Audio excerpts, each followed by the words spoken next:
सभी को नमस्कार। आज की जो हमारी वीडियो है स्पेशली 11th क्लास के बच्चों के लिए है। 11th class political science chapter number 3 चुनाव और प्रतिनिधित्व, इंग्लिश में कहते हैं इलेक्शन एंड रिप्रेजेंटेशन। बच्चों, इसमें एक टॉपिक आता है, वो आता है चुनाव के प्रकार। तो आज की वीडियो में हम जानेंगे कि चुनाव के क्या प्रकार हैं, चुनाव कितने प्रकार के होते हैं। तो इस वीडियो में जानेंगे। 11th का बहुत महत्वपूर्ण टॉपिक है, कई बार एग्जाम में भी आ जाता है और आपको जनरली पता होना चाहिए। तो आइए बच्चों जानते हैं चुनाव के बारे में। बच्चों, आपको ये बात बताइए कि भारत एक लोकतांत्रिक देश है और लोकतांत्रिक देश की जो सबसे बड़ी पहचान होती है वो होती है चुनाव। यानी कि किसी भी लोकतांत्रिक देश में चुनाव जो है उसकी नींव होते हैं। चुनाव के माध्यम से जो है सरकारों को चुना जाता है और इसमें मतदाता अपना जो है वोट डालते हैं। तो भारत जैसे लोकतांत्रिक देश में समय समय पर चुनाव होते हैं और आपको पता ही है कि चुनाव कराने की जिम्मेदारी किसकी होती है? चुनाव आयोग की होती है। वो समय समय पर चुनाव कराता है और चुनाव जो है कभी कभी जैसे समय अवधि पूरी हो गई तब होते हैं, या फिर कभी कभी बीच में ही चुनाव हो जाते हैं, या कोई सीट खाली होती है तो चुनाव हो जाते हैं। ऐसी कई तरह की परिस्थितियां बनती हैं।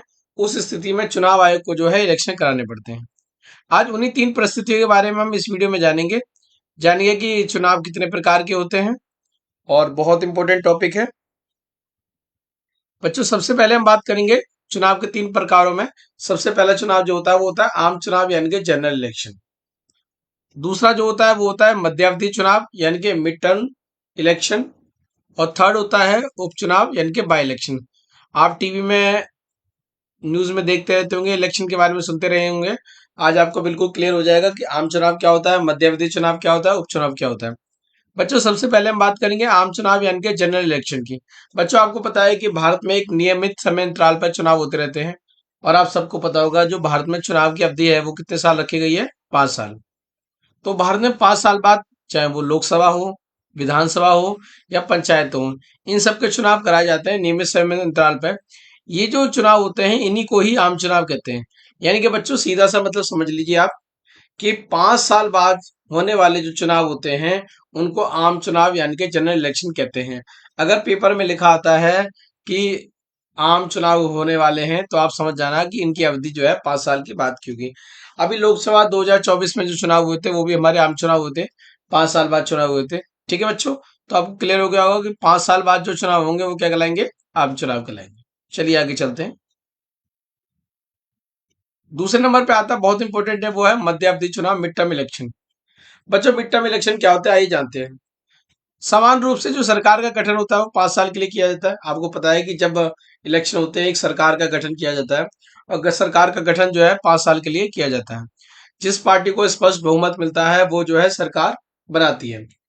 या तो कभी कभी क्या होता है, एक पार्टी को ही स्पष्ट बहुमत मिल जाता है तो वो खुद ही अपने बल पे सरकार बनाती है, या फिर वो अपने सहयोगियों के साथ मिलकर यानी कि समर्थन लेकर जो है अपना सरकार बनाती है। कभी कभी क्या होता है कि कोई भी कारण होता है जिससे सरकार जो होता है अपना कार्यकाल को पूरा नहीं कर पाती। यानी कि जो सरकार का जो फिक्स कार्यकाल है वो है 5 साल। अगर सरकार 5 साल पूरे किए बिना ही पहले गिर जाती है यानी कि उसका पतन हो जाता है। तो बच्चों, आप चूंकि सरकार गिर गई तो सरकार का पतन हो गया, तो बिना सरकार के तो देश और राज्य चलने का नहीं है। उस स्थिति में जो है दोबारा सरकार बनाने के लिए चुनाव कराए जाते हैं। यानी कि इलेक्शन कमीशन जो होता है वो दोबारा चुनाव कराता है ताकि जो है दोबारा से राज्य सरकार या केंद्र सरकार का गठन किया जाए। अब चूंकि सरकार का पतन यानी कि सरकार जो है 5 साल पहले गिर गई थी और उससे पहले ही हमें चुनाव कराने पड़ रहे हैं, इसको जो है हम मध्यावधि चुनाव कहते हैं यानी कि मिड टर्म इलेक्शन कहते हैं। इसका सीधा सा मतलब होता है मिड टर्म यानी कि बीच में इलेक्शन हो जाना, और ये तभी होते हैं जब सरकार अपना कार्यकाल पूरा नहीं कर पाती। अभी काफी बच्चे ये जानना चाह रहे होंगे कि ऐसा कब होता है। बच्चों, ऐसा कई स्थितियों में होता है। बेसिकली क्या होता है कि जब कोई सरकार अल्पमत में आ जाती है तो सीधी सी बात है उसको सबको इस्तीफा देना पड़ता है। तो उस स्थिति में मिड टर्म इलेक्शन होते हैं।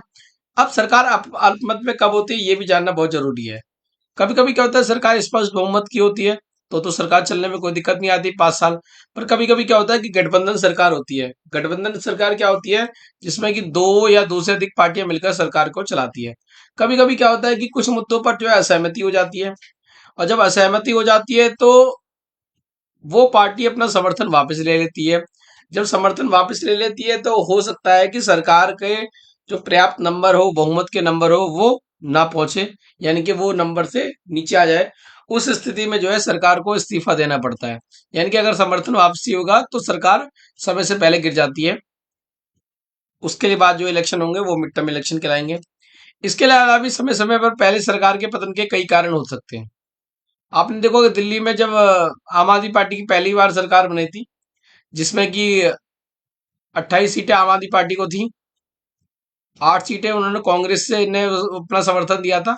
तो टोटल 36 दिन की उनकी 36 सीटें हो गई थी और सरकार बनाने लायक सीटें हो गई थी। पर 49 डे बाद अरविंद केजरीवाल को ये लगा कि कांग्रेस के साथ उसका गठबंधन नहीं चल सकता है, तो उन्होंने जो है मुख्यमंत्री पद से इस्तीफा दे दिया और पूरी कैबिनेट के साथ अपना इस्तीफा दे दिया। तो जब मुख्यमंत्री ने कैबिनेट के साथ इस्तीफा दे दिया तो पूरी की पूरी सरकार जो है समय से पहले कोलैप्स हो गई। केवल 49 दिन सरकार चली। तो ऐसी स्थिति को भी जो है बाद जो दिल्ली में जब दोबारा चुनाव हुए उसको भी जो हम मिड टर्म इलेक्शन कहते हैं। तो आशा करता हूँ आपको एक उदाहरण के द्वारा क्लियर हो गया होगा कि मिड टर्म इलेक्शन क्या होते हैं। मिड टर्म इलेक्शन का सीधा सा बच्चों मतलब है वो ये है कि सरकार का समय से पहले गिर जाना। यानी कि सरकार के जो नियमित 5 साल करे गए हैं, अगर उससे पहले सरकार किसी भी कारण से गिर जाती है तो उसके लिए दोबारा चुनाव कराए जाएंगे सरकार गठन के लिए। उसको हम मिड टर्म इलेक्शन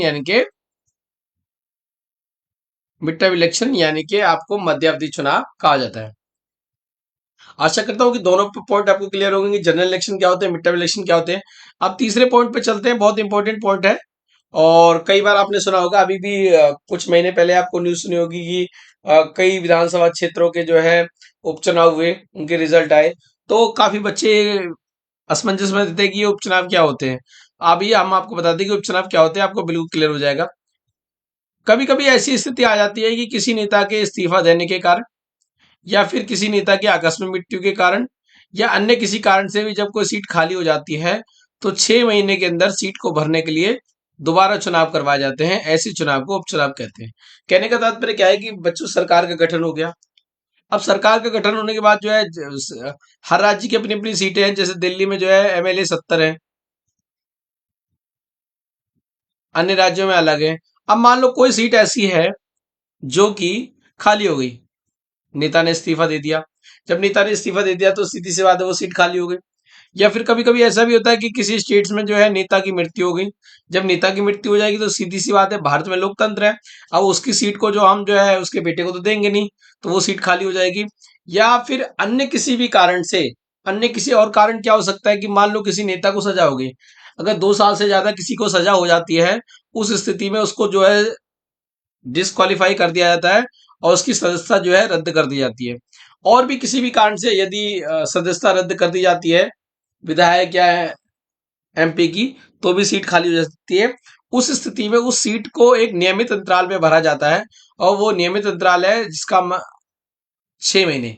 यानी कि 6 महीने के अंदर दोबारा उस सीट को भरना होता है। मिड टर्म इलेक्शन और बाई इलेक्शन में बच्चों क्या अंतर है, आप समझ में आएंगे कि मिड टर्म इलेक्शन में तो पूरी सरकार के लिए चुनाव किए कराए जाते हैं, यानी कि पूरी सरकार का गठन होता है। जबकि बाई इलेक्शन में क्या होता है, बाई इलेक्शन में पूरी सरकार का गठन नहीं हो रहा, जो सीटें खाली हुई हैं, जो सीटें खाली हुई है उसके लिए चुनाव कराया जाता है। सीट खाली होने के 3 प्रमुख कारण मैंने आपको बता दिए। नंबर 1, कोई नेता इस्तीफा दे दे, या नंबर 2, किसी नेता की आकस्मिक मृत्यु हो जाए, या किसी नेता का डिस्क्वालिफिकेशन कर दिया जाए। तो उस स्थिति में जो है वो सीट खाली हो जाएगी, वेकेंट हो जाएगी और उस सीट पर चुनाव आयोग को दोबारा चुनाव कराने होंगे और 6 महीने के अंदर उसको भरने होंगे। उसको जो है हम बाय इलेक्शन यानी कि उपचुनाव कहते हैं। तो बच्चों आपने तीनों चुनावों को इस वीडियो के माध्यम से समझ लिया होगा। पहला चुनाव जनरल इलेक्शन यानी कि आम चुनाव, जो कि हर 5 साल बाद होते हैं। दूसरा होता है mid term election. Mid term election वह होता है जब सरकार अपना कार्यकाल पूरा किए बिना बीच में ही गिर जाती है, तो सरकार के गठन के लिए दोबारा चुनाव कराए जाते हैं, उसको मिड टर्म इलेक्शन कहते हैं। और लास्ट थर्ड तो आपने पढ़ ही लिया है, उपचुनाव। बाय इलेक्शन का मतलब ये होता है कि जब कोई सीट खाली हो गई तो उस सीट भरने के लिए जो चुनाव कराए जाते हैं, उस सीट को भरने के लिए जो है फिर से इलेक्शन होते हैं, उसको हम बाय इलेक्शन कहते हैं। तो बच्चों आशा करता हूँ इस वीडियो के माध्यम से आपको इलेक्शन के प्रकार के बारे में पता चल गया होगा और आपको बिल्कुल स्पष्ट हो गया होगा कि आम चुनाव, मध्यावधि चुनाव और उपचुनाव क्या होते हैं। तीनों का क्लियर कट आपको टॉपिक क्लियर हो गया होगा। अब आपको इलेक्शन के प्रकार के बारे में कोई भी परेशानी नहीं होगी। अगर आपको मेरी वीडियो अच्छी लगी हो तो आप मेरे चैनल सोनू कश्यप सर को सब्सक्राइब करें, ताकि आपको इसी तरह से टॉपिक वाइज वीडियो मिलती रहे और आपका जो 11th का कोर्स है पूरा कवर हो जाए और आपके नंबर अच्छे से आते रहे। अगली वीडियो में मिलेंगे किसी नए टॉपिक के साथ। तब तक के लिए टाटा बाय बाय।